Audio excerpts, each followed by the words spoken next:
स्वागत है आपके साथ। मैं हूं अभिषेक सत्यवर्तम और मेरे साथ हैं मेरे सहयोगी डिम्पी कालरा।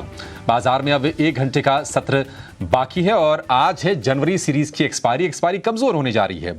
170 अंक नीचे है निफ्टी, 21,300 के नीचे कर रहा है कारोबार। और निफ्टी बैंक की बात करें तो 480 अंकों की गिरावट वहां पर है। निफ्टी के मुकाबले वहां पर गिरावट ज्यादा है और उसके पीछे बड़ी वजह यह है कि एचडीएफसी बैंक से सपोर्ट आज फिर से नहीं मिल रहा है। वेटेज वाला खेल आजकल इतना अहम हो गया है कि अगर आप कंट्रीब्यूटर्स को देखेंगे कि गिरावट में किसका योगदान सबसे ज्यादा है तो तकरीबन अकेले 55 पॉइंट उसमें आपको एचडीएफसी बैंक का दिखेगा और बाकी बैंकिंग शेयर भी कमजोर है और उसके चलते हम देख रहे हैं कि प्रेशर बढ़ रहा है। एक्सिस बैंक में भी 2% के आसपास की कमजोरी है। आईटी शेयरों से आज मूड खराब हो रहा है। टेक महिंद्रा के नतीजों के बाद हम देख रहे हैं 6.5% ये शेयर टूटा है। एलटीआई, माइंट्री, एचसीएल टेक, वहां से भी दबाव है।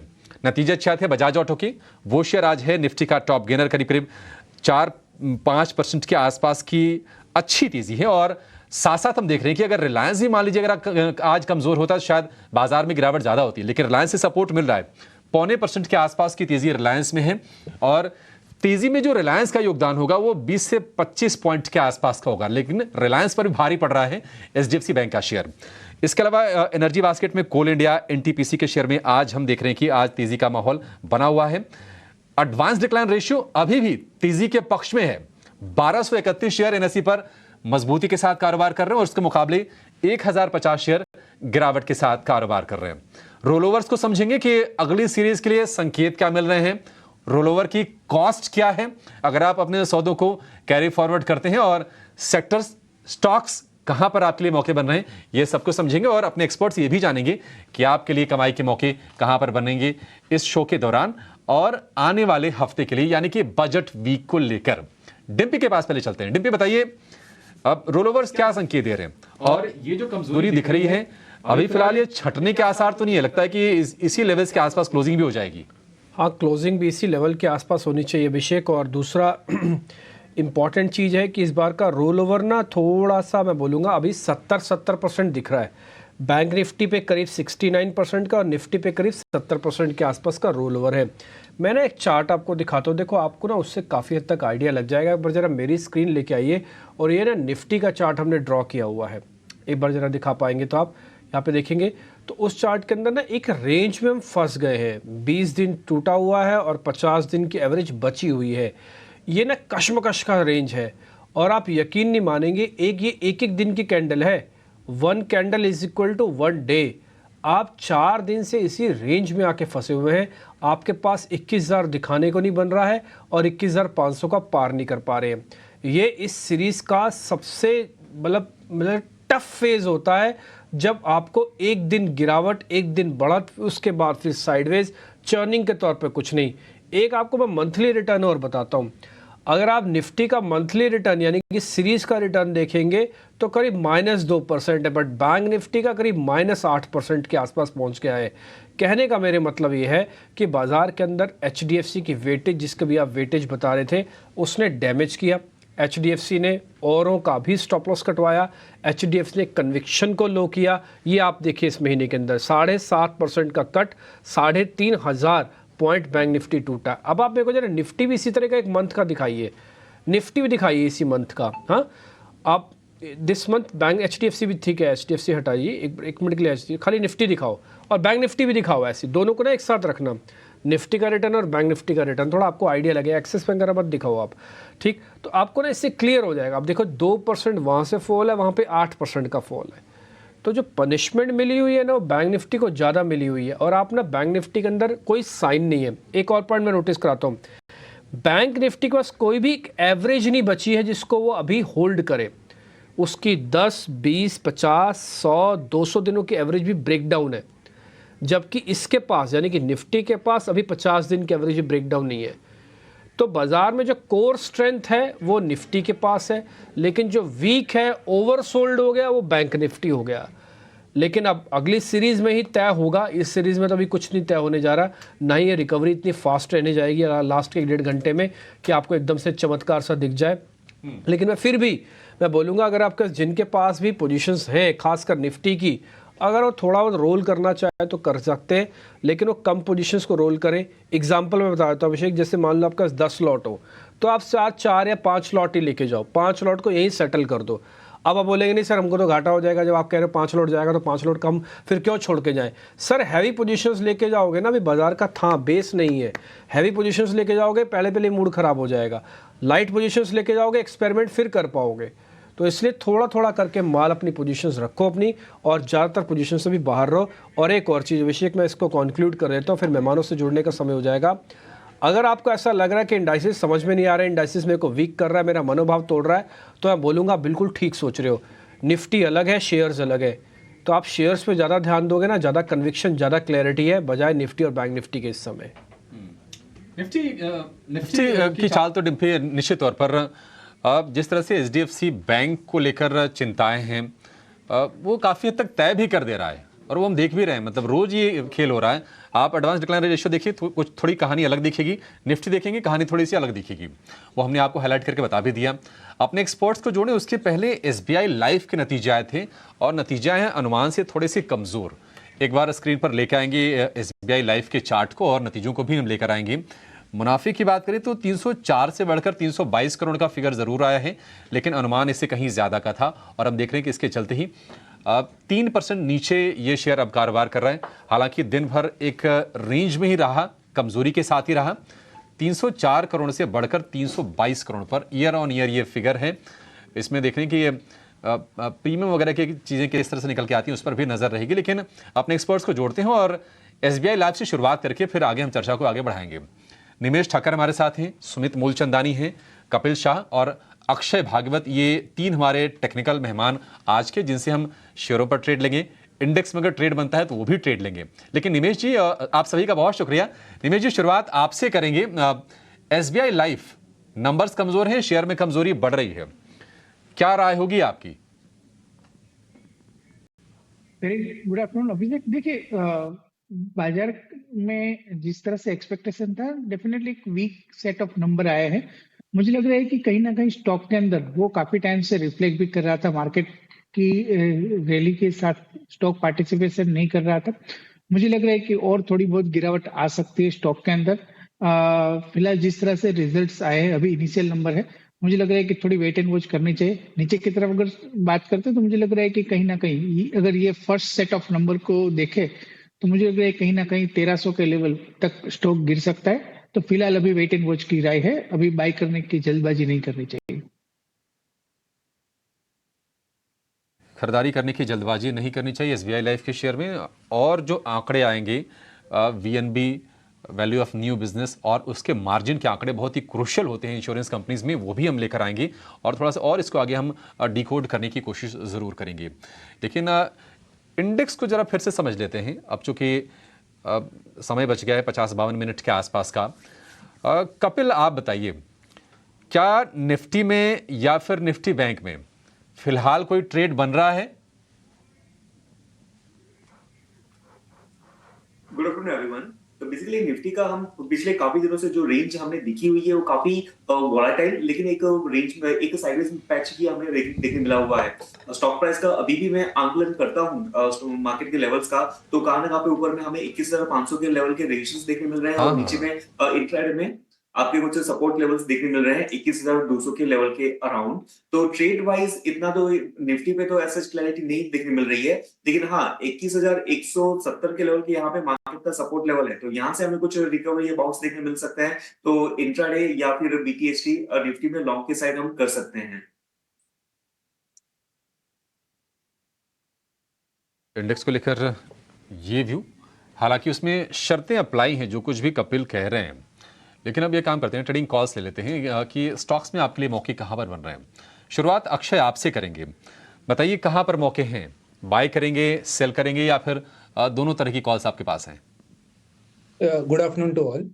मैंने दो जो स्टॉक्स का चुनाव किया है, दोनों बाइंग की तरफ है, क्योंकि मुझे अभी भी लग रहा है कि बाजार जो है स्टॉक ड्रिवन है, काफी स्टॉक्स में अच्छी मोमेंटम है, और नए सीरीज की जो शुरुआत होगी उसमें आपको थोड़ा सा बाइंग मोमेंटम स्टॉक्स में दिख जाएगा। तो यहाँ पे पहला स्टॉक है मदरसन सुमी, जो आज एक ब्रेकआउट कर चुका है और इसमें काफी लॉन्ग एडिशंस देखने को मिल रहे हैं हमें फेब्रुअरी सीरीज में। तो आपको मदरसन सुमी का टारगेट 120 तक बनाना है, और ये ट्रेड में आपको स्टॉप लॉस बनाना है 100 707। दूसरा ट्रेड है मारुति, हालांकि आज थोड़ा सा डाउन है इंट्राडे ट्रेडिंग सेशन में, पर मैं मान के चल रहा हूं कि मारुति ये कैंडिडेट रहेगा ऑटो स्पेस में जो एक पॉसिबल रिवर्सल पेश कर सकता है as we head into the February series. तो मारुति आपको एक डार्क हॉर्स में मान के चल रहा हूं, आपको खरीदना है करंट रेट पे, टारगेट बनाना है 10,225 की और स्टॉप लॉस बनाना है 9692 की। मारुति सुजुकी और संवर्धन मदरसन शामिल, ये दो शेयर अक्षय की तरफ से। इस बीच सिंजीन के नतीजे आ गए हैं आपकी स्क्रीन पर। मुनाफे में करीब करीब 1.5% के आसपास की बढ़त है। आय की बात करें तो करीब 8.5% के आसपास की बढ़ोतरी आय के फ्रंट पर देखने को मिल रही है। शेयर है करीब 1% नीचे। अक्षय, आप ही जरा चेक कीजिए सिंजीन को और बताइए कि अगर किसी के पास हो तो क्या करना चाहिए सिंजीन, क्योंकि हम देख रहे हैं कि जो ही नतीजा है एक छोटा सा उछाल आया, फिर शेयर थोड़ा सा और ठंडा हो गया। जी अभिषेक जी, सिंजीन जिस स्तर पे अभी ट्रेड हो रहा है बहुत ही अहम स्तर है। अगर आप शॉर्ट टर्म या मीडियम टर्म कोई भी आप टर्म ट्रेडिंग के लिए देख लीजिए, 670 एक बहुत अहम सपोर्ट है। कल यही सपोर्ट से अच्छी खासी उछाल देखने को मिली थी। अभी हालांकि एक म्यूटेड एक्शन है पोस्ट रिजल्ट पर, जब तक 670 ना ब्रेक करे आपको कोई पैनिक नहीं करना है। अभी आपको खरीदना है तो भी आपका स्टॉप लॉस बनेगा 670 के नीचे, और अगर यहाँ से रिकवरी कर जाएगा स्टॉक तो आपका टारगेट 740 तक बनेगा। तो बहुत ही एक्सट्रीमली स्ट्रॉन्ग रिस्क रिवॉर्ड पे ऑफ है जहां पे अभी ट्रेड हो रहा है सिंजीन। स्टॉप लॉस रखना बहुत जरूरी है क्योंकि ये बहुत अहम सपोर्ट पे है। तो 670 के नीचे स्टॉप लॉस, 740 का टारगेट, ये आप ट्रेड बनाइए सिंजीन में। 170 का स्टॉप लॉस नजदीक का है, 18-20 रुपए दूर का, लेकिन जो टारगेट है काफी ऊपर का है, 740 रुपए का, ये सिंजीन में आपके लिए ट्रेड। सुमित जी, आपके फोकस में आज कौन से शेयर हैं? आप क्या खरीदने या फिर क्या बेचने की सलाह दे रहे हैं? हाय, गुड आफ्टरनून टू ऑल। तो जैसे कि अभी भी आप लोग यही डिस्कस कर रहे थे कि स्टॉक स्पेसिफिक आप यहाँ पे ध्यान रखिए, तो दो बाइंग अपॉर्चुनिटीज मुझे दिख रही है और दोनों पोजिशनल ट्रेड्स रहेंगे। तो आज के सेशन में देखिए कि यूएफओ मूवीज काफी अच्छा आज मूवमेंट है स्टॉक में। स्टॉक करंट प्राइस आपका चल रहा है 153 154 के लेवल्स, जो एक वीकली ब्रेकआउट भी दे रहा है। अगर बोले तो ये स्टॉक अभी 2019 के लेवल्स को क्रॉस करने का ट्राई कर रहा है, तो काफी अच्छा एक ब्रेकआउट है। यहाँ पे आप एक्यूमुलेट कीजिए टिल द लेवल्स ऑफ 140। कभी भी डिप्स आ रहा है आप इसे यूटिलाइज कीजिए और स्टॉप लॉस मेंटेन कीजिए 130। अपसाइड में target 190 and 220, these will be the two targets. इसी तरह से दूसरा स्टॉक रहेगा नेशनल एल्यूमिनियम का। देखिए स्टॉक ने अपना ब्रेकआउट दिया था, जो वीकली ब्रेकआउट दिया था वो दिया था दिसंबर लास्ट वीक में, और 4 से 5 वीक से कंसोलिडेट कर रहा है। लेकिन इस बार अब लग रहा है कि जो क्लोजिंग है वो बहुत अच्छी दे रहा है। तो 140 का करंट मार्केट प्राइस है, 123 का स्टॉप लॉस, 173 एंड 198, ये दो टारगेट रहेंगे। बढ़िया है ये शेयर सुमित जी की तरफ से। नाल्को हम देख रहे हैं कि जो मेटल वाले स्टॉक्स हैं और खासतौर से उसमें जो एल्यूमिनियम वाली कंपनीज हैं वहां पर ठीक ठाक एक्शन बना हुआ है। 173 का पहला टारगेट और दूसरा 198, 140 का ही भाव है, तो एग्रेसिव टारगेट हम कहेंगे नाल्को के शेयर को लेकर। कपिल, आपके आज लिस्ट में कौन से शेयर हैं, क्या ट्रेड करने की सलाह देंगे आप?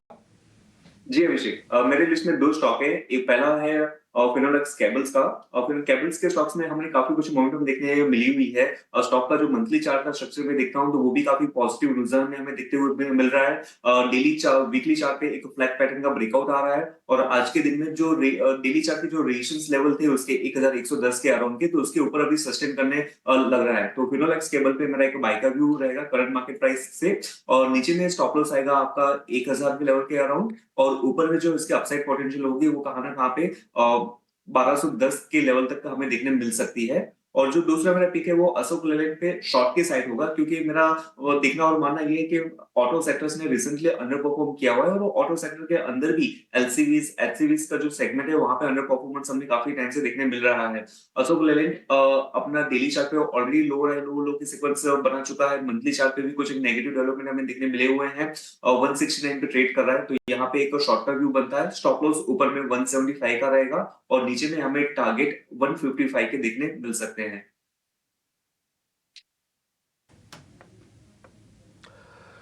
ठीक है जन, तो मैं एक बार सारी कॉल्स आपके लिए रिपीट कर देता हूँ। अगर आपसे कहीं भी कुछ छूट गया है तो एक बार आप उसको नोट कर लीजिएगा। अशोक लेलैंड एक लौती ऐसी कॉल है जिसपे एक सेल का बैंड आपको लिख रहा होगा, अदरवाइज सभी के सभी बाय कॉल्स हैं।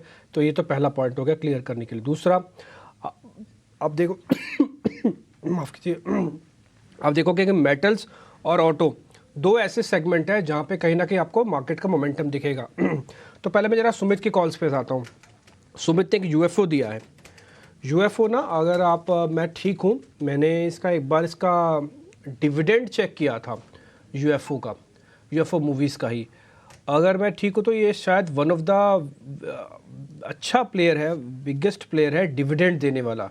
तो एक बार मैं फिर से चेक कर देता हूँ कि इसकी डिविडेंड हिस्ट्री कितनी रहती है और ये डिविडेंड देता कितना है इसका। हाँ, डिविडेंड यील्ड वगैरह इसकी चेक करनी होगी, मैं भी आपको चेक करके बता दूंगा।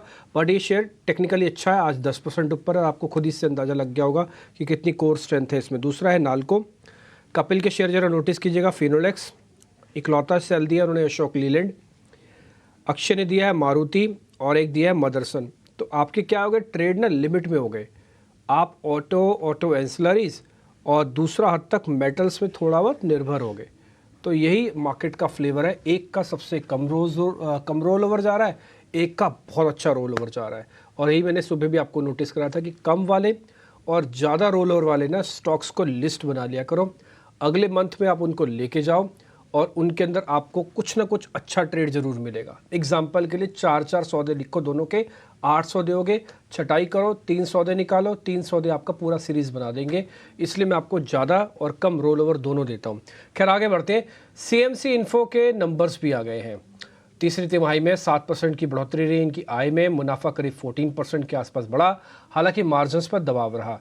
और ऑर्डर बुक वगैरह कैसी है एक बार ये समझ लेते हैं। Whole time director and CEO of company Rajiv Kaul हमारे साथ जुड़ रहे हैं। Rajiv ji thank you very much पहले तो समय देने के लिए।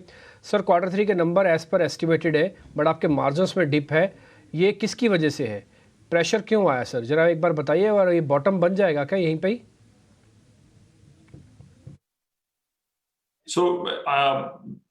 आई थिंक जो आपने बोला कि ये देवर इन लाइन, मुझे लगता है कि एक्सपेक्टेशन हमारे से काफी अच्छी हैं, काफी हाई हैं मार्केट से। हमारी ग्रोथ जो क्वार्टर की रही है काफी रोबस्ट रही है, जहाँ रेवेन्यू ग्रोथ 19% हुआ है और हमारा एडजस्टेड पैट ग्रोथ 22% हुआ है।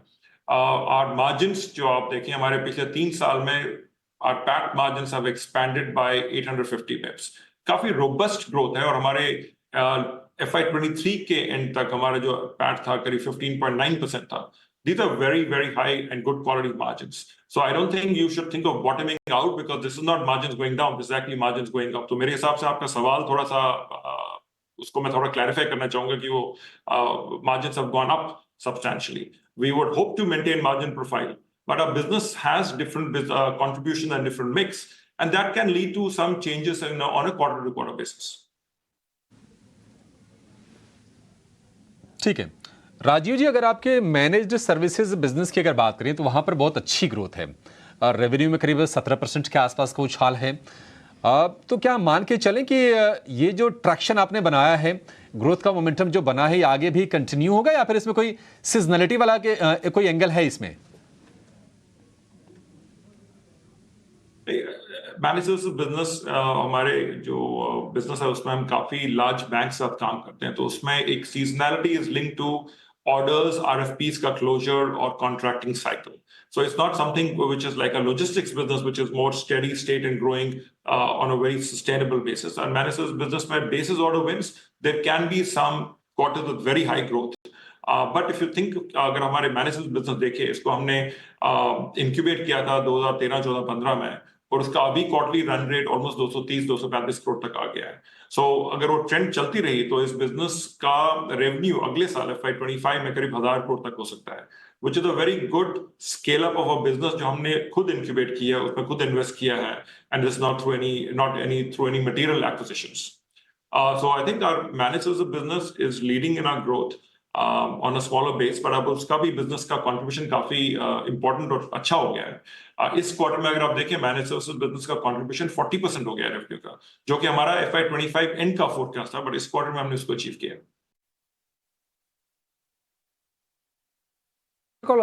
और बताइए जरा, इंडस्ट्री में ना रिपोर्ट्स कुछ इस तरह की आ रही हैं कि जो न्यू ATM मशीन्स हैं वो आएंगी और पुरानी एटीएम मशीन्स को रिप्लेसमेंट होगा। कई जगहों पर हम देख भी रहे हैं, उसके अंदर अलग अलग तरह के फीचर हैं, कई जगह कार्डलेस एटीएम भी आ चुके हैं अब तो आप मेरे को बताइए कि आपकी इंडस्ट्री को, यानी कि आपकी इस कंपनी को, इसमें कितना बड़ा बेनिफिट हो सकता है अगले 12 से 18 महीने में, कितना पोटेंशियल है इसमें? ये जो रिफ्रेश और अपडेट साइकिल हम बोल रहे हैं बैंकिंग का जो हो रहा था, वो उसमें कुछ कॉन्ट्रैक्ट्स आरएफपीज ऑलरेडी इस साल में कल्मिनेट हुए हैं, कुछ अगले साल में होंगे। और जो हमने अपना एक रेवेन्यू ग्रोथ का हमने टारगेट लिया था FY21 से, हमने कहा था FY25 तक हम कंपनी का रेवेन्यू को कोशिश करेंगे डबल करने का, 1300 करोड़ से करीब 2600 करोड़ का। तो वो उसका इन्फ्रेंस है कि करीब हमारा 19% कैगर ग्रोथ हर साल आ सकता है। पहले 2 सालों में हमारी ग्रोथ उससे आगे रही है, 20-21% की रही है। इस साल की ईयर टू डेट ग्रोथ हमारी 16% है 9 महीने के लिए। इस साल का फोरकास्ट हमारा है कि हम 17 से 19% ग्रोथ इस रेवेन्यू की करेंगे। So that is basis some of the assumptions of these contracts getting closed and us winning our share in that. So हमारी जो ग्रोथ की जो हमारी फोरकास्ट है, उसमें ये सब चीजों को फैक्टर करके ही हम बोलते हैं। ठीक है मिस्टर कॉल, बहुत बहुत शुक्रिया, थैंक यू वेरी मच। आपने हमारे क्वेश्चंस का आंसर दिया और साथ ही साथ ये भी बताया कि नंबर्स को लेकर आगे आपकी गाइडेंस क्या है। और आपने जो हमारा मार्जिन्स वाले क्वेश्चन को क्लैरिफाई किया, इसके लिए again very very thank you. आपने बहुत अच्छे से उसको क्लियर किया कि एक्चुअली मार्जिन्स कम नहीं हुए, उल्टा वो तो बड़े हैं। बहुत शुक्रिया sir, thank you very much समय देने के लिए। खैर, आपको पता ही है कि आज का दिन सिर्फ इकलौती ट्रेडिंग का सेशन है। कल 26 जनवरी के कारण छुट्टी है बाज़ार की, फिर 2 दिन सैटरडे संडे की छुट्टी है। तो कल आप 26 जनवरी जब एंजॉय करेंगे, ठीक उससे पहले जो 26 जनवरी में हमारे मेहमान होते हैं उसके बारे में मैं आपको जानकारी दे देता हूँ। और ये मेहमान सीधा दिल्ली नहीं उतर रहे, ये जयपुर में उतर रहे हैं। कौन है हमारे मेहमान, क्यों जयपुर में आ रहे हैं, पहले इस सारी जानकारी देने के लिए मेरी सहयोगी सुमिता मेरे साथ जुड़ रही है। सुमिता, भी ये नया कल्चर सा है कि इंडिया के अंदर अब कोई भी बड़ा मेहमान आता है तो कोई अहमदाबाद लैंड करता है, कोई बेंगलुरु लैंड करता है। अब हमारे जो 26 जनवरी के मेहमान वाले पहले तो वो भी बता दीजिएगा, और वो जयपुर में लैंड करने। ऐसा क्या दिल्ली में ट्रैफिक ज़्यादा है क्या, इसलिए जयपुर लैंड कर रहे हैं? जी डिम्पी डिम्पी जी, दिल्ली में ट्रैफिक और ठंड तो ज़्यादा है ही, बट अगर आपने ये ट्रेंड देखा होगा, Jaipur, Ahmedabad, Gujarat, in fact even west Bengal, ये सारे नए सेंटर्स आ रहे हैं डेवलप इंडिया की अगर हम बात करें तो। इनफैक्ट आपके लिए जो है मार्केट, स्टॉक मार्केट्स का ये ट्रंकेटेड वीक रहेगा कल 26 जनवरी की वजह से, बट देश के लिए एक बहुत बड़ा मौका है, क्योंकि French president Emmanuel Macron, in fact अभी जब मैं आपसे बात कर रही हूँ वो लैंड हो चुके हैं जयपुर में। 2:30 उनकी लैंडिंग का टाइम था, बट वो लैंड हो चुके हैं। 75th रिपब्लिक डे है और ये 6th फ्रेंच प्रीमियर है जो एक तरीके से रिपब्लिक डे गेस्ट में आ रहे हैं। ये दर्शाता है कि इंडिया और फ्रांस की कितनी प्रगाढ़ दोस्ती है, कितनी स्ट्रॉन्ग स्ट्रेटेजिक पार्टनरशिप है। तो आज का पहले मैं बता देती हूँ, वो वहां पे लैंड कर चुके हैं। कुछ टाइम में उनका एक कल्चरल और हिस्टोरिकल टूर होगा साइज का, जैसे आमेर फोर्ट, हवा महल, ये सब। इनफैक्ट हवा महल में ये भी बोला जा रहा है कि वो वहां पे कुछ शॉपिंग करेंगे, जिसके रिटर्न में जो पेमेंट होगी वो यूपीआई मैकेनिज्म की तरफ से होगी। ये बहुत बड़ा मोमेंट है इंडिया के लिए कि फ्रेंच प्रेसिडेंट यहाँ पे यूपीआई के थ्रू पे करता है। यूपीआई जो है ग्लोबल जा चुका है एक तरीके से, और इनफैक्ट फ्रांस के साथ यूपीआई की डील जो हुई थी वो लास्ट ईयर ही हुई थी। तो इससे ये भी दर्शाता है कि एक जो बायलैटरल टॉक्स होंगी वो डिजिटल इकोसिस्टम के अराउंड भी हो सकती हैं। इनफैक्ट और क्या क्या टॉक्स के एरियाज रहेंगे, डिफेंस जो है एक बहुत बड़ा एरिया है इंडिया फ्रांस की पार्टनरशिप में। इनफैक्ट डिफेंस एक्विजिशन काउंसिल ने राफाल 26 राफाल जो मरीन जेट्स हैं, फाइटर जेट्स हैं, उनका अप्रूवल दे दिया था। इसके अलावा सबमरीन्स के ऊपर भी नेगोशिएशंस और डील्स की बात हो सकती है। ये इनफैक्ट लास्ट ईयर की टॉक्स का कंटिन्यूएशन। आपको याद होगा prime minister Modi Bastille day में गए थे फ्रांस में लास्ट ईयर जुलाई में एज गेस्ट ऑफ ऑनर बन के। उसके बाद जो है मैक्रोन आए दिल्ली G20 समिट के दौरान। तो ये बेसिकली कुछ ही महीने में मैक्रोन का दोबारा आ जाना एक लास्ट मिनट इन्विटेशन के तौर पे ये दर्शाता है कि दोनों देशों के बीच में कितना स्ट्रॉन्ग टाइज हैं। उसके अलावा स्पेस जो होगा वो एक बहुत area of important area of cooperation होगा, क्योंकि जो फ्रांस जो है सप्लायर है इंडिया के स्पेस मिशन के लिए कंपोनेंट्स का, और इनफैक्ट इंडिया और फ्रांस की जो टाइज है वो 1960s तक जाते हैं, तो इतना पुराना है। बाकी जो है इन दोनों की पार्टनरशिप और एरियाज में भी है, क्लीन एनर्जी में, न्यू टेक्नोलॉजी में, तो इसके ऊपर भी बातचीत हो सकती है। जी ठीक है, ठीक है। सुमिता ने काफ़ी विस्तार से बताया कि इस दौरे के साथ साथ इसके बहाने भी हम कह सकते हैं कि जो डिफेंस के जो रिश्ते हैं दोनों देशों के बीच में उसको और प्रगाढ़ करने पर, उसको और मजबूत करने पर भी फोकस होगा। और द्विपक्षीय वार्ता भी होने वाली है रामबाग पैलेस में, जयपुर का बहुत ही शानदार होटल है, वहाँ पर ये मुलाकात होगी मोदी जी के साथ और उसमें इन तमाम मुद्दों पर चर्चा होगी। चलिए इसी के साथ एक छोटा सा ब्रेक लेंगे और ब्रेक के बाद जब लौटेंगे तो बाजार की चर्चा को आगे बढ़ाएंगे और आपके लिए कमाई वाले स्टॉक्स पर भी फोकस करेंगे। आप नहीं जाएगा नहीं।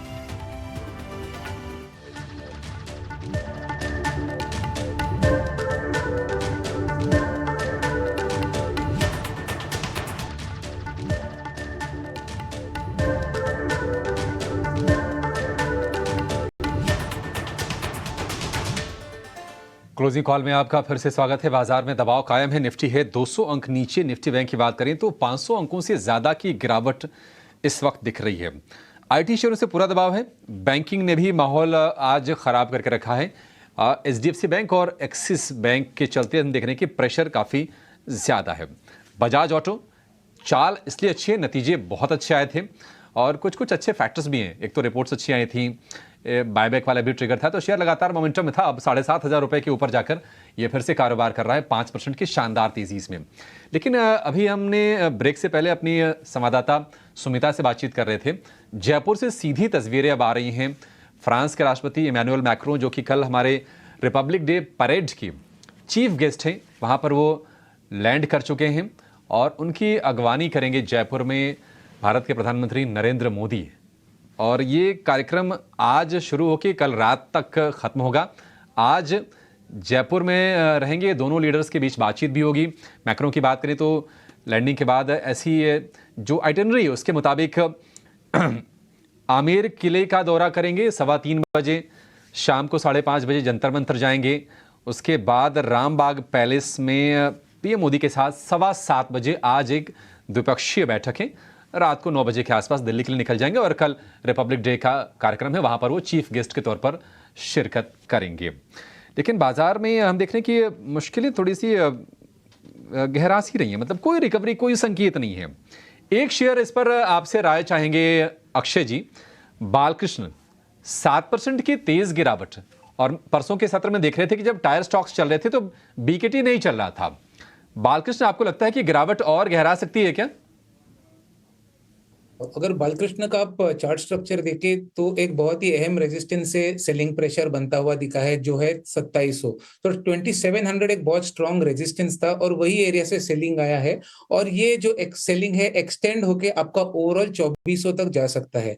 आज का लो जो है वो एक टेम्पररी ट्रेडिंग सपोर्ट है जो है 2500। सो टेम्पररी रेस्पाइट बाइंग या हल्का सा पुल बैक मिल सकता है, पर मेरी राय रहेगी ओवरऑल ब्रॉडर चार्ट स्ट्रक्चर 2400 तक डाउनसाइड दिखा रहा है, तो फिलहाल आप इसमें बाय ना करें। अगर बाइंग पोजीशन है ट्रेडिंग वाली तो इसको आप एग्जिट कर लें।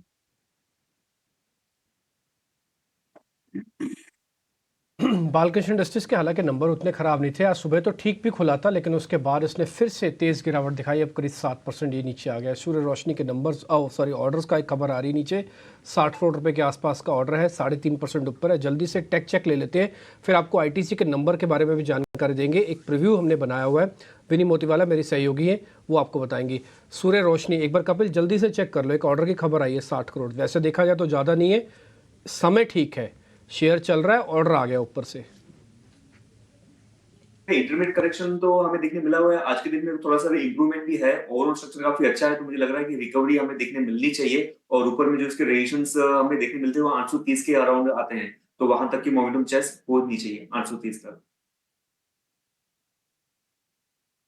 30 तक जा सकता है। जिनके पास पड़ा उनके लिए पहला टारगेट 830 है। मैं मान के चलता हूँ इन्होंने आज जिस भी रेट पे खरीदा है उस रेट का वो अपना स्टॉप लॉस लगा के रखे। एग्जांपल के लिए मान लो मैंने 790 पे खरीदा है तो 790 का लगाओ स्टॉप लॉस, 830 का लगाओ टारगेट और अभी होल्ड करके चले जाओ। ये ऑर्डर की खबर बहुत स्पार्क तो नहीं ला रही है, लेकिन हाँ रास्ता खोल रही है 20-30 रुपये का और ऊपर का। हमारे साथ ना आज निमेश सर भी है। निमेश जी, एक बार ना आईटीसी के नंबर मेरी सहयोगी विनी मोतीवाला आपके सामने रख रही है, आप भी सुनिएगा, हम भी सुन रहे हैं जरा। और इस पे ना मैं एक क्वेश्चन आपसे लूंगा, एक बार आप जरा गौर फरमाइएगा आईटीसी के नंबर्स किस तरह से आ रहे हैं। विनी, बहुत शुक्रिया ये नंबर्स का असेसमेंट करने के लिए। जरा बताइए कैसे आ रहे हैं नंबर्स आईटीसी के। तो बिल्कुल आईटीसी के जो नंबर्स है एक्सपेक्टेशन ये म्यूटेड ही है, ऐसा कुछ एक्सपेक्टेड नहीं है कि शार्प ग्रोथ दिखेगी। 2% की 2-3% की रेवेन्यू ग्रोथ एक्सपेक्टेड है। प्रॉफिट ग्रोथ है वो अराउंड म्यूटेड रहेगी, ऑलमोस्ट फ्लैटिश रहेगा। प्रॉफिट्स 0.8% ग्रोथ एक्सपेक्टेड है, वाइल मार्जिन में कंट्रैक्शन एक्सपेक्टेड है क्योंकि रॉ मटेरियल प्राइसेस अभी भी इम्पैक्ट कर रहे हैं मार्जिन को। तो एबिटा मार्जिन में एक्सपेक्टेड है 37.7% ग्रोथ होगी वर्सेस 38.4% एबिटा मार्जिन तो था। तो यस, थोड़ी कंट्रैक्शन एक्सपेक्टेड है एबिटा मार्जिन में this time around. Cigarette volume यहाँ पे 2% की सिगरेट वॉल्यूम ग्रोथ एक्सपेक्टेड है। नाउ सेगमेंट वाइज बात करें तो एफएमसीजी बिजनेस में एक्सपेक्टेड है हाई सिंगल डिजिट ग्रोथ दिखेगी। फूड कैटेगरी अच्छी करेगी वर्सेस बीपीसी कैटेगरी जो ब्यूटी पर्सनल केयर कैटेगरी है। उसके अलावा होटल्स में अच्छी परफॉर्मेंस एक्सपेक्टेड है और एग्री बिजनेस पेपर बिजनेस में ये टाइम भी प्रेशर एक्सपेक्टेड है और डिक्लाइन एक्सपेक्टेड है इनके रेवेन्यू ग्रोथ में भी। सिगरेट इबिट की बात करें तो वहाँ पे एक्सपेक्टेड है कि फ्लैट रहेगा। सिगरेट इबिट का जो मार्जिन है वहाँ पे सिगरेट इबिट फ्लैट ही रहेगी ईयर ऑन ईयर बेसिस पे। मेनी फैक्टर्स जो वॉच आउट करेंगे तो सिगरेट वॉल्यूम ग्रोथ जो इन्फर्ड नंबर आता है वो क्या है, डिमांड ट्रेंड्स कैसे दिख रहे हैं, होटल्स की रेवेन्यू ग्रोथ कैसे है और उनका प्रोग्रेस वहाँ पे क्या है, डीमर्जर का कैसे प्रोसेस चल रही है, उनकी कुछ अपडेट आ जाए तो ये इंपॉर्टेंट फैक्टर है वॉच आउट करने के लिए। और आउटलुक अपने सेक्टर वाइज इंडिविजुअल सेक्टर्स का specially agri business paper business में कैसे है, ये इंपॉर्टेंट फैक्टर्स है वॉच आउट करने के लिए। ठीक है विनी, बहुत शुक्रिया, थैंक यू वेरी मच ये पूरी की पूरी डिटेल देने के लिए। अलग अलग सेगमेंट भी आपने बता दिए कि किस किस सेगमेंट से कहाँ पे ग्रोथ रहने वाली है। निमेश जी, आपने अच्छे से चेक कर लिया होगा, देख भी लिया होगा, मुनाफा ऑलमोस्ट फ्लैट जिसको म्यूटेड मुनाफा कहते हैं वैसे ही आ रहा है 5,000 करोड़ प्लस का। सर आप इसमें कुछ और रीड कर रहे हैं, अगर आपकी कुछ रीडिंग है तो बता दीजिए सर।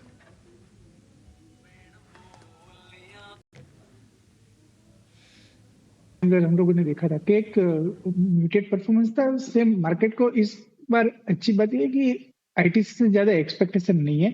मुझे लग रहा है कि स्टॉक स्पेसिफिक बात तो एक अगेन जो नजर रहेगी वो डीमर्जर के ऊपर। जिस तरह से लास्ट अगस्त में मैनेजमेंट ने होटल बिजनेस का जो है वो डीमर्जर की बात की थी, उसके अंदर कैसा रहेगा आने वाले दिनों में वो ज्यादा मायने रहेगा।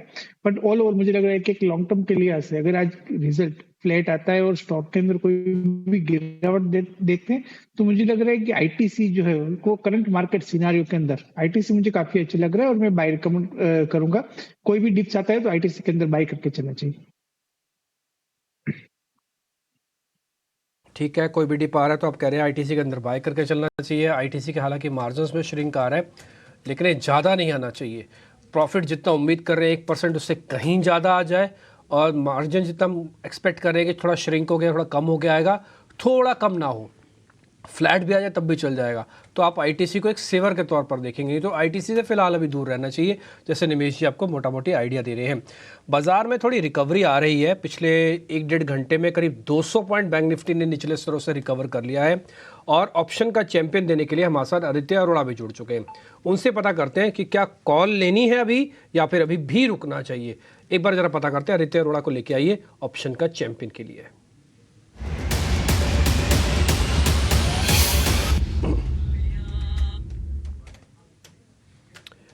आदित्य जी, आपका कॉन्फिडेंस आ रहा है कि कॉल्स को धीरे धीरे प्लस करना चाहिए, भले वो स्टॉक्स के हो या फिर इंडाइसिस के हो। स्पेशली आज बैंक निफ्टी की क्लोजिंग 200 दिनों के ऊपर मिल रही है हमको फिर से।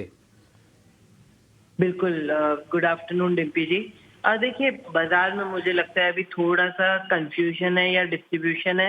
एज इन कुछ सेक्टर्स बहुत अच्छा चल रहे हैं, कुछ सेक्टर्स बहुत खराब है। जैसे कि आईटी में आज अच्छी बिकवाली है, अच्छी नरमी है, तो मेरा कॉल अभी हाल फिलहाल कॉल राइटिंग का रहेगा आईटी सेक्टर में। और स्टॉक जो मैंने चुना है वो है टेक महिंद्रा। इसमें 1310 का कॉल सेल करेंगे। फेब कॉन्ट्रैक्ट 52.30 चल रहा है और 1330 का कॉल बाय करेंगे जो अभी 42.15 चल रहा है। मैक्सिमम लॉस इसमें पॉसिबल है 5910 और मैक्सिमम प्रॉफिट पॉसिबल है इसमें 6100। तो स्टॉक नीचे गिरेगा या साइडवेज रहेगा फेब कॉन्ट्रैक्ट में तो पैसा बनेगा। टेक महिंद्रा में आज कमजोरी है, ऑप्शंस के जरिए आपकी कमाई सुनिश्चित कर रहे हैं आदित्य। इसमें 1310 वाली कॉल बेचनी है, 52 रुपए का भाव है करीब करीब फरवरी सीरीज का। 1330 की कॉल खरीदनी है 42 रुपए के भाव पर और अधिकतम मुनाफा 6090 रुपये और अधिकतम नुकसान है 5910 रुपये का। लेकिन स्टैंडर्ड रिस्क डिस्क्लोजर आप ज़रूर याद रखिए। इसमें एफएनओ ट्रेडिंग में 10 में से 9 लोगों को नुकसान होता है और औसत नुकसान जो होता है वो होता है करीब 50,000 रुपए के आसपास का। बढ़िया है, लेकिन नज़र हमारी होगी 29 तारीख को यानी कि सोमवार को कंज्यूमर फाइनेंस के दिग्गज कंपनी बजाज फाइनेंस के नतीजों पर भी। नतीजे कैसे रहेंगे, आंकड़े कैसे आएंगे और मुख्य फोकस कहां पर होगा, ये बताने के लिए हमारी सहयोगी वामाक्षी जुड़ गई हैं। वामाक्षी, बताइए क्या उम्मीदें हैं कंपनी से? जी बिल्कुल, बजाज फाइनेंस की तरफ से हम एक्सपेक्ट कर रहे हैं एक स्ट्रॉन्ग स्टडी क्वार्टर 3 में। इनफैक्ट जो ग्रोथ एक्सपेक्ट कर रहे हैं हम बजाज फाइनेंस के लिए, वो पिछले कुछ क्वार्टर्स में जो ग्रोथ दिखी गई थी उसी पर सिमिलर लाइंस पर हमें दिखाई देगी। अगर हम उनके क्वार्टर 3 प्रोविजनल अपडेट की बात करें तो AUM ग्रोथ 34.7% पर कंपनी ने रिपोर्ट की है और इनफैक्ट ये सबसे हाईएस्ट ग्रोथ है पिछले 16 क्वार्टर्स में। मजबूत ग्रोथ तो दिखाई दी ही थी हमने AUM में, मगर इसका इम्पैक्ट हमें दिखाई देगा कंपनी के फाइनेंशियल्स पर। NII में भी काफ़ी अच्छी ग्रोथ एक्सपेक्ट कर रहे हैं, करीब 27% से बढ़ सकता है NII, यानी कि नेट इंटरेस्ट इनकम, और नेट इंटरेस्ट इनकम ये बार 7,530 करोड़ पर एक्सपेक्टेड है। PPOP भी में भी हम एक्सपेक्ट कर रहे हैं कि करीब 27% का उछाल आ सकता है। मुनाफा अगर हम देखें 3,750 करोड़ पर एक्सपेक्टेड है और यहाँ पर हम एक्सपेक्ट कर रहे हैं करीब 26% की year on year growth. Provisions की अगर हम बात करें तो सिक्वेंशली 11% अपटिक हमें ज़रूर नज़र आ सकता है। ओवरऑल एक्सपेक्टेशंस है कि अर्निंग्स काफ़ी मजबूत रहेंगी और लार्जली फेस्टिव सीजन से अच्छा सपोर्ट मिलता हुआ नज़र आ रहा है। निम्स यानी कि नेट इंटरेस्ट मार्जिन में हालांकि कॉन्ट्रैक्शन एक्सपेक्टेड है। कंपनी ने पहले ही क्वार्टर 2 के कॉल में अनाउंस किया था कि करीब 25 से 30 बेसिस पॉइंट्स का और कॉन्ट्रैक्शन एक्सपेक्ट कर रहे थे वो निम्स पर सेकेंड हाफ में, और इनफैक्ट ये प्ले आउट होता हुआ हमें शायद नज़र आ सकता है। इसके अलावा क्रेडिट कॉस्ट और एसेट क्वालिटी हालांकि स्टेबल रह सकती है ऑन अ सिक्वेंशियल बेसिस। तो लार्जली एक स्ट्रॉन्ग स्टडी सेट की उम्मीद की जा रही है बजाज फाइनेंस की तरफ से, मगर इसके अलावा खासकर कंपनी के ग्रोथ मोमेंटम पर क्या कमेंट्री आती है, स्पेशली अनसिक्योर्ड स्पेस में कैसा ग्रोथ कंपनी दिखाएगी, उस पर हमारी नज़र रहेगी। कंपनी पर हाल ही में रिस्ट्रिक्शन लगा था उनके कुछ डिजिटल लोन प्रोडक्ट्स पर, तो यहाँ पर क्या अपडेट है, कब रिज्यूम होंगे। इसके अलावा अनसिक्योर्ड लोन की जो एसेट क्वालिटी है ये कैसी रह रही है, इस पर भी हमारी नज़र रहेगी। तो लार्जली ये थे सारे इंपॉर्टेंट एक्सपेक्टेशंस बजाज फाइनेंस की तरफ से। एक बार आप जरा बजाज फाइनेंस को टेक्निकली चेक कर लोगे, ये नंबर्स हमने बता दिए, प्रोविजनिंग थोड़ी बढ़ के इस बार आ रही है, सब कुछ एक बार वापस से रिपीट करते जाना। एक्शन बिटवीन आप टेक्निकल जरा चेक करके बता दो, कोई सौदा बनता है तो लेके जाएंगे, नहीं तो रिस्क लेने का हमारे को ज़्यादा ना ही शौक है ना ही पोजीशनिंग अलाउ कर रही है।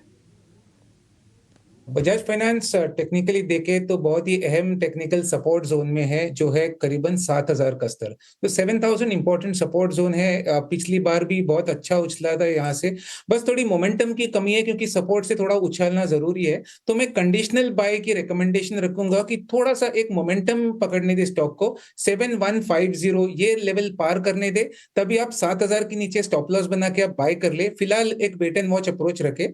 अगर ट्रेड इनिशिएट हो जाए तो आप एक्सपेक्ट करके चले कि 7,400 से 7,500 ये आपका टारगेट एरिया बनेगा। तो फिलहाल वेट एंड वॉच, लेट थोड़ा Bajaj finance stabilize above a certain level, तभी आप बाय कीजिए। देखते बैंक निफ्टी ने काफ़ी स्पीड से रिकवरी की है और 44,850 के ऊपर भी आ गया। एक बार आप बैंक निफ्टी दिखाएं तो काफ़ी स्पीड से आपको दिखेगा, और मैं आपको अगर ऑप्शंस दिखा पाता तो मैं आपको दिखाता। 2 रुपये वाली कॉल 25 रुपये होगी सीधा 2 ही मिनट के अंदर ही।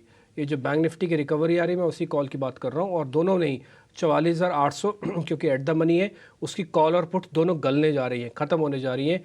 एक की कॉल की मैं कीमत बताऊं आपके, सुन के भी हैरानी होगी, ये 350 रुपये थी आज में, और आज में अब इसकी कीमत अभी 40 रुपये रह गई है। इसलिए ऑप्शंस के अंदर सावधान रहें, एक ही दिन के अंदर पैसा गंवाना और कमाना दोनों की कैपेसिटी रखता है। वमाक्षी हमारे साथ जुड़ रही है, जरा फटाफट से इवेंट्स पता करवा लेते हैं उनसे, फिर मैं कुछ स्पीड से स्टॉक लेंगे रैपिड फायर राउंड शुरू करके। वमाक्षी जल्दी से इवेंट्स बता दीजिए आप।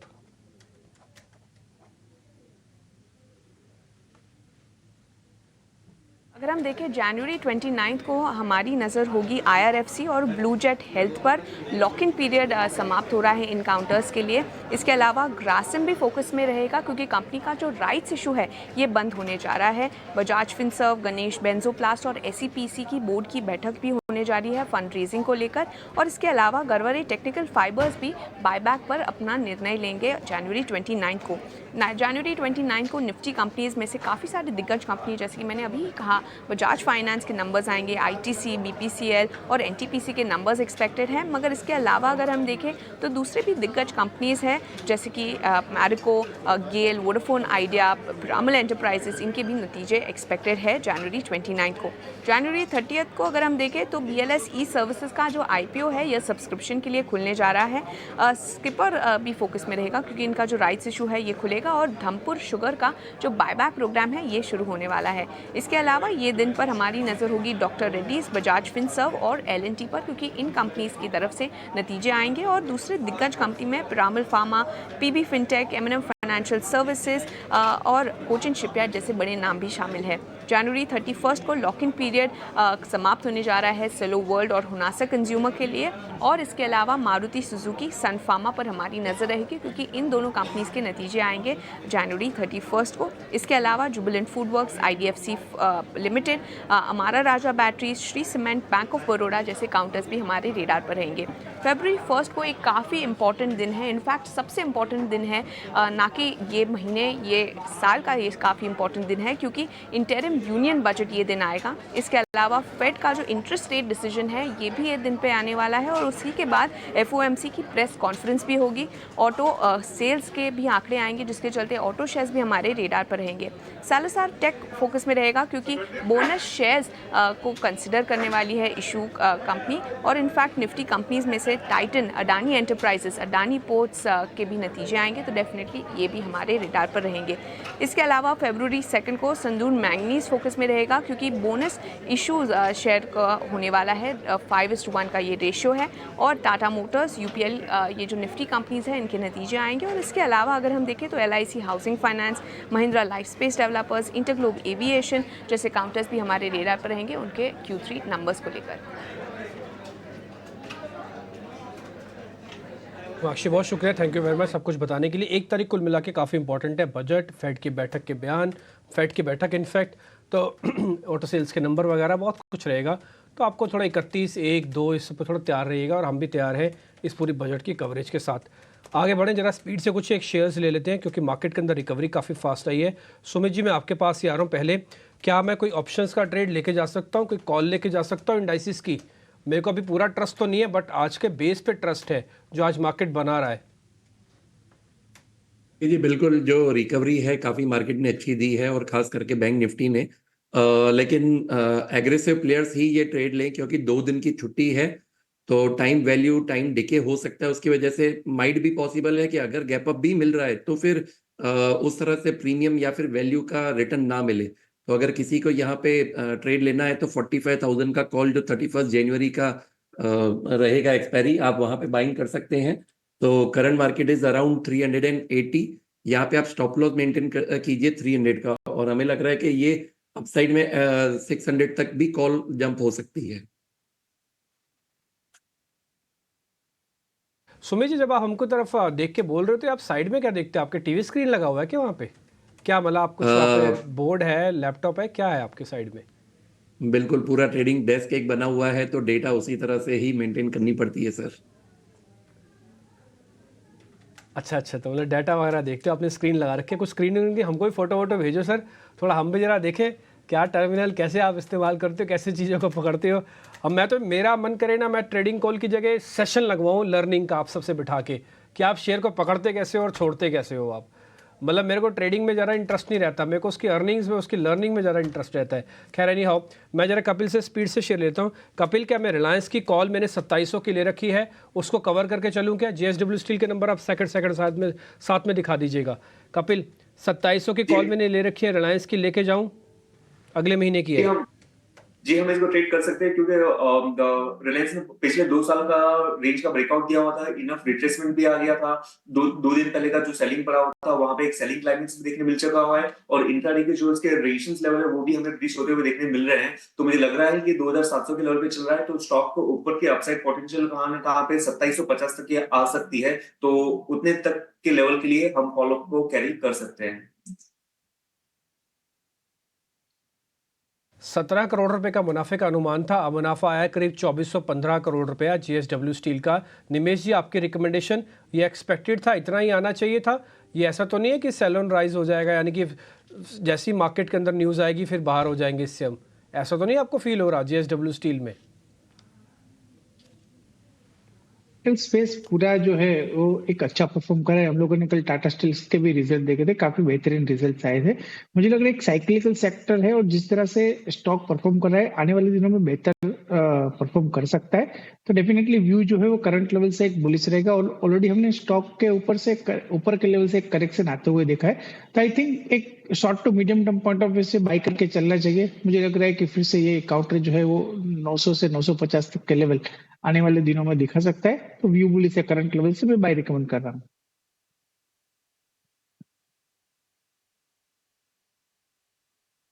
बहुत ही ज़बरदस्त रिकवरी आप बैंक निफ्टी पे देख पा रहे हो। सिर्फ 100 पॉइंट की गिरावट रह गई है और देखते देखते बैंक निफ्टी अपने सारे लॉसेस को कवर कर रहा है। टिपिकली एक्सपायरी का जो सेशन होता है, एक्सट्रीम वॉलेटाइल वाला सेशन, वो आज आप देख पा रहे हो। एक पूरा राउंडिंग बॉटम मार्केट ने आज बैंक निफ्टी ने बना दिया और इसलिए यही वजह थी मेरे को सर से पता करना पड़ा कि सर मैं क्या बैंक निफ्टी को लेके जाऊं। सर ने कहा कि हाँ, कॉन्फिडेंस तो जनरेट कर सकते हो आप। आते हैं कुछ और स्टॉक्स पे। मार्केट के अंदर जहाँ पे स्ट्रेंथ है, एक शेयर और भी है मेरी लिस्ट में, 1 मिनट में ज़रा वो देख लेता हूँ। यस, एक बार ज़रा कपिल आप इस शेयर को ज़रा चेक कीजिए तो, ACC या अंबुजा या ग्रासिम, कोई भी ऐसी सीमेंट कंपनीज आपकी लिस्ट में है क्या? तो अबूजा में तो हम काफी अच्छा फायर इम्पैक्ट देख रहे हैं और इनफैक्ट मैं जस्ट अभी इसी का भाव देख रहा था। तो हमने जो आपके साथ 2 दिन के पहले का जो सेशन किया हुआ था, तो और एक पैनलिस्ट है जहां पे ACC में उन्होंने रेकमेंड किया था और आज 10% की अपसाइड मोमेंटम हमें इसमें ऑलरेडी देखने मिल रही है। तो इस पर्टिकुलर मुकाम पे मैं मोमेंटम तो चेस नहीं करूंगा, लेकिन जो ग्रासिम जो स्टॉक है जो जिसकी मोमेंटम अभी बिल्ड नहीं हो रही है और चार्ट का टेक्निकल स्ट्रक्चर भी ठीक ठाक ही है, तो इन्हें साइडवेज टू पॉजिटिव व्यू बन रहे हैं। तो ऑप्शंस के ट्रेडिंग के पर्सपेक्टिव से तो हमें ट्रेड नहीं करना चाहिए, लेकिन कैश में अगर हम इसको बाय करते हैं तो लोअर बैंड में तो कंसोलिडेशन पैच है, तो अच्छा रिस्क रिवॉर्ड रेशियो सेट होता है और ऊपर में कहां पे 2130 के लेवल जो बनते हैं, तो वो एक शॉर्ट टर्म अपसाइड मोमेंटम देखने मिल सकती है 60-70 पॉइंट के लिए ग्रासिम में। काफ़ी ठीक है, स्पीड से काफ़ी सारे शेयर ऊपर आते हुए दिख रहे हैं। देखिए JSW स्टील ना अपनी अब बढ़त को रोक रहा है। या तो ये आप समझ लीजिए कि इसने पहले ही रिजल्ट से पहले चला रखा था, और दूसरा इसका जो आय का नंबर आया वो मेरे को ज़्यादा एक्साइटिंग नहीं लगा। उसमें तो बकायदा सेल का फिगर है, सेल इन द सेंस मतलब कम होने का फिगर भी आया हुआ है। एक बार मेरे को नंबर से और डीप करना पड़ेगा, बट जितने मैंने मोटा मोटी देखा है ना, उस हिसाब से मेरे को नंबर इन लाइन ही लग रहे हैं। एक्स्ट्रॉर्डनरी ऐसा कुछ नहीं है कि प्रॉफिट बहुत अच्छा आ गया। अगर प्रॉफिट बहुत अच्छा आता तो शेयर टांग देते मार्केट के रिकवरी के बीच में, लेकिन ऐसा कुछ हो नहीं रहा। इसका मतलब थोड़ा और रीडिंग की ज़रूरत है इसमें। 200 करोड़ रुपए बॉन्ड के जरिए जुटा रहे हैं, ये खबर भी नीचे JSW स्टील के रिगार्डिंग आ रही है। आप इसको नोटिस कर लीजिएगा, मार्केट की कमेंट्री भी देखने और समझने लायक होगी। जब बैंकिंग के अंदर पुल बैक आ रहा है तो क्या HDFC को पकड़ना चाहिए जो बहुत ज़्यादा टूट गया, अक्षय पी भागवत, या फिर स्ट्रॉन्ग कंटेंडर ICICI को पकड़ना चाहिए? दोनों में से एक लूंगा सर, HDFC या फिर ICICI। ICICI के साथ जाना पसंद करूंगा क्योंकि ICICI में स्ट्रेंथ बहुत ज्यादा है। काउंटर में रिजल्ट्स भी अच्छे थे, तो रिजल्ट के बाद भी बहुत स्ट्रॉन्ग गैप अप मिला था। हल्का सा करेक्शन है, पर आज अगर आप देखें वापस 1000 के ऊपर सस्टेन कर रहा है। तो दोनों शेयर जिनके आपने नाम लिए, चॉइस मेरा रहेगा ICICI बैंक। टारगेट आप वापस जो रिजल्ट डेट का हाई था 1050 वो आप बनाइए, स्टॉप लॉस बनाइए 985 की। इसी बैंक अक्षय को ठीक लग रहा है। आई लीटर वाला एक और शेयर सुमित जी आप समझाइए। IFB इंडस्ट्रीज लगातार दूसरे सत्र में बहुत ही ज़बरदस्त तेज़ी है और महीने भर की बात करें तो शेयर करीब 30-35% ये दौड़ गया है। क्या और दौड़ेगा भी और फ्रेश एंट्री के मौके हैं या फिर जिसके पास है वो बने रह सकते हैं? फ्रेश एंट्री के लिए तो मैं यहाँ पे थोड़ा सा वेट करूंगा डिप्स के लिए, लेकिन जिनके पास है बिल्कुल आप होल्ड करके रखिए। ये स्टॉक अगर डिम्पी जी को याद हो तो हमने डिस्कस भी किया था, क्योंकि काफी अच्छा एक बढ़िया सा ट्रेंड लाइन ब्रेकआउट आया हुआ था और वीकली टाइम फ्रेम पे एक यहाँ पे हॉरिजॉन्टल ब्रेकआउट भी आया हुआ था। तो टारगेट जो हमने उस टाइम पे डिस्क्राइब किए थे दैट वाज 1330। तो अभी भी थोड़ा सा यहाँ पे आप वेट कीजिए और एक ट्रेलिंग स्टॉप लॉस के साथ बने रहिए। तो 1245 करंट मार्केट प्राइस है, 1190 का एक ट्रेलिंग स्टॉप लॉस के साथ आप बने रहिए। की स्टॉप लॉस के साथ बने रहने की सलाह है। आज हम देख रहे हैं कि पेपर वाले स्टॉक्स में काफ़ी अच्छी उड़ान है। मालू पेपर में तो 20% के आसपास का सर्किट ही लग गया है, लेकिन star paper, Shriram newsprint, west coast, यहाँ पर तेज़ी है। उतनी तेज़ी नहीं है बट यहाँ पर भी तेज़ी है।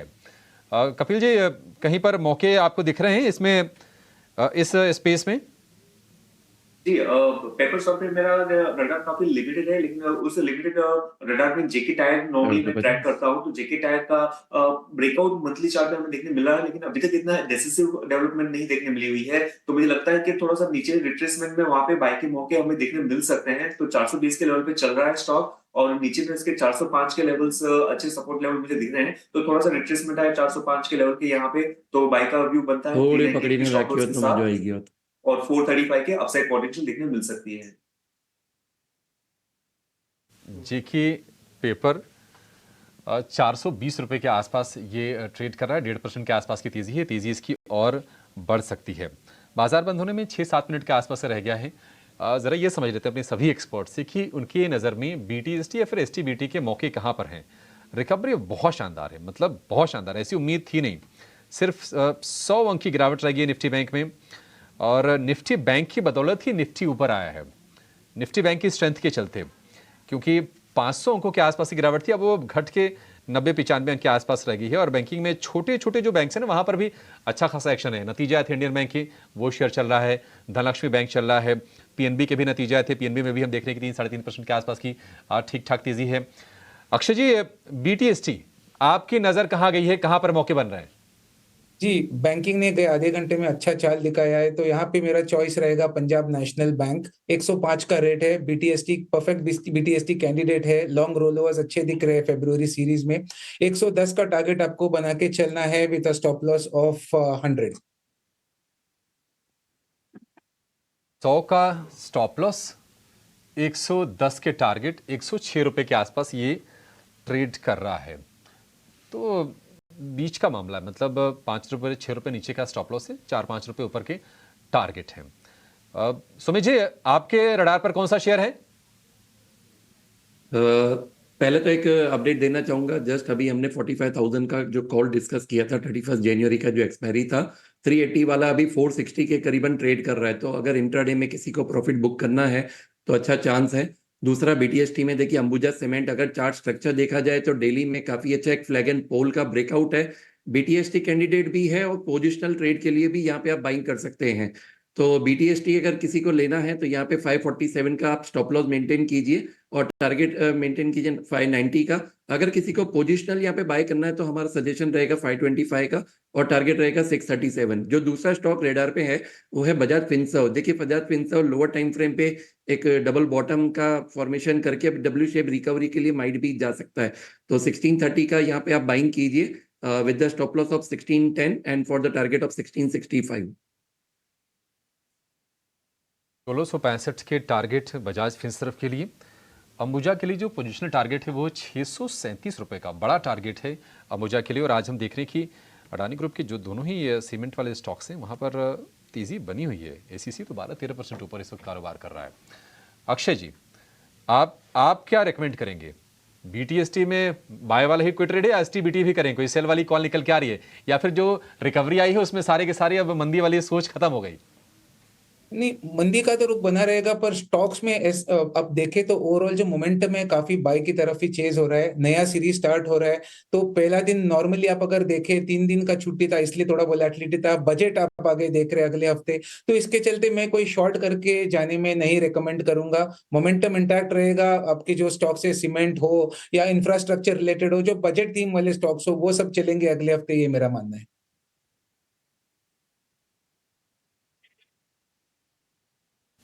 तो ये स्टॉक अक्षय की नज़र में। लेकिन कुछ स्टॉक्स आप देखिए, आप बीएचईएल को देखेंगे ना तो आपको अच्छा फील होगा। ये शेयर 200 रुपये के आसपास आया और वहाँ से फिर से बढ़िया एक हम देखने की चाल दिखा रहा है, 219 रुपये के आसपास है। अगर हम कुछ और शेयरों को देखें तो उसमें एक शेयर एल&टी फाइनेंस होल्डिंग भी आपको देखना चाहिए। 4% ऊपर ये शेयर कारोबार कर रहा है। सुमित जी, आप जरा बीएचईएल को लेकर ही गाइड कीजिए। 220 के आसपास ही था, वहीं से फिसल के 200 के पास आया था। अब क्या फिर से चलने को तैयार आपको दिख रहा है ये?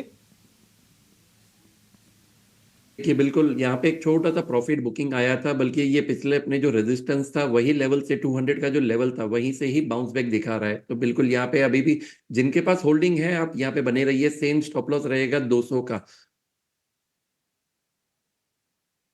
ठीक है, बीएचईएल को लेकर ये भी एक शेयर जो नोटिस करवाना चाहेंगे आपको, अब तो खैर 1-2 मिनट के आसपास का समय बच गया है, लेकिन गुजरात अंबुजा एक्सपोर्ट क्या कमाल की तेज़ी बनी है। मतलब ये शेयर 3 बजे तक तो कहीं रडार पर भी नहीं आ रहा होगा किसी के, लेकिन 3 बजते ही 340 वाला शेयर 380 के आसपास आ गया है।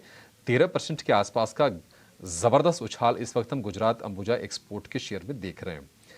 निफ्टी बैंक, ताज्जुब नहीं हो कि 2 मिनट 1.5 मिनट जो बचे हैं, शायद एक झटका मारे तो शायद हरे निशान में आने की कोशिश भी करें, क्योंकि 10-12 अंकों की ही अब नरमी हम देख रहे हैं निफ्टी बैंक में। 45,000 के ऊपर जाकर अब कारोबार कर रहा है।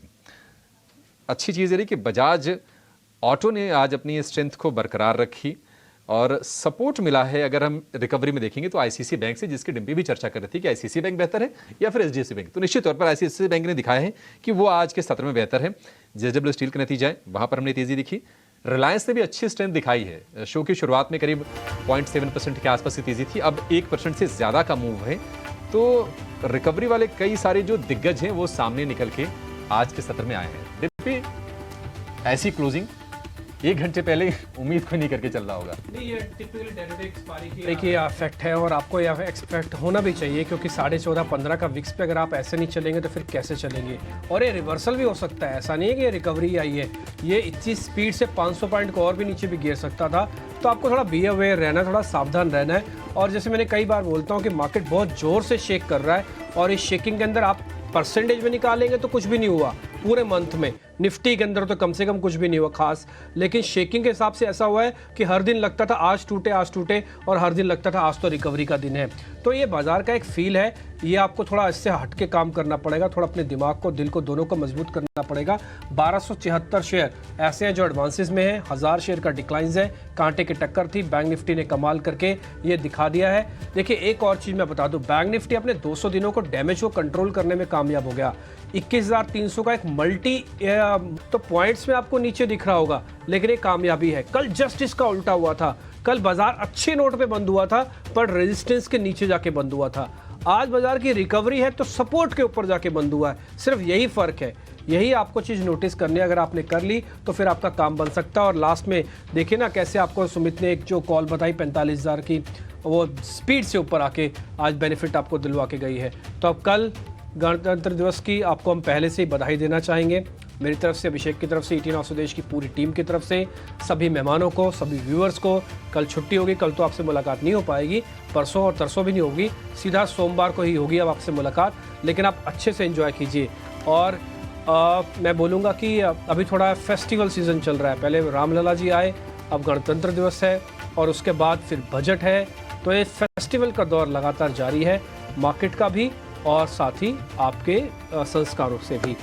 बहुत शुक्रिया मेहमानों का आज कार्यक्रम में जुड़ने के लिए। Nimesh ji thank you very much, Sumit बहुत शुक्रिया, कपिल आपका शुक्रिया, और अक्षय पी भागवत आपका भी बहुत बहुत शुक्रिया, थैंक यू वेरी मच। आपको 26 जनवरी की हमारी तरफ से बहुत बहुत शुभकामनाएं। बाजार में जरूर मुलाकात नहीं होगी, लेकिन कल 18 स्वदेश पर खास कवरेज है। गणतंत्र का जश्न सुबह 8 बजे से स्वदेश पर कवरेज की शुरुआत होगी, और जो भी तस्वीरें आएंगी कल परेड की तो है, रंगारंग तस्वीरें आएंगी ही, जो भी अपडेट्स होंगे वो सारे हमको दिखाएंगे आपको। और इमैनुअल मैक्रो भी आ चुके हैं, उसकी तस्वीरें हमने दिखाई हैं। तो गणतंत्र का जश्न आप जरूर मनाइएगा 18 स्वदेश के साथ कल सुबह 8 बजे से। लेकिन अब अगले हफ्ते की तैयारी लेकर हमारे साथ मनीष जुड़ गए। मनीष, आज रिकवरी बहुत शानदार, मतलब एक्सपायरी पर जब हम उम्मीद करके चलते हैं बिल्कुल उसी तरह का मूड और मोमेंटम हमने बाजार में देखा। निफ्टी बैंक ने तो कमाल ही कर दिया, निचले स्तर से करीब 500 अंकों की रिकवरी। बताइए आज खास क्या कराएंगे आप अगले हफ्ते की तैयारी में? कहते हैं ना अंत भला तो सब भला, तो हफ्ते के सबसे आखिरी अगर इस तरह से हो रहा तो इससे अच्छी क्या बात हो सकती है।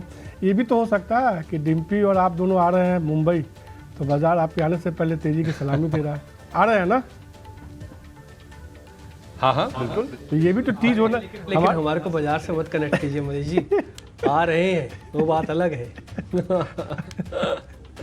ये भी चीज करना बहुत जरूरी था ना, कि हमारे जो दो कह सकते हैं सहयोगी जो है दिल्ली से मुंबई आ रहे हैं, तो उनसे तो चर्चा होगी। लेकिन निश्चित रूप से अगले हफ्ते की तैयारी में हम ये बताएंगे कि अगले तो चूँकि बजट का हफ्ता है, तो आपकी क्या रणनीति होनी चाहिए। निफ्टी चूँकि अच्छे लेवल पर बंद हुआ है, तो अगले हफ्ते के लिए कौन से अहम लेवल होंगे जिस पे नज़र बना कर रखनी चाहिए, कौन से शेयर्स होंगे, खासतौर पे सेक्टर्स होंगे जिस पे आपको नज़र रखनी चाहिए। ये सब चर्चा हुई छोटे से ब्रेक के बाद अगले हफ्ते की तैयारी में।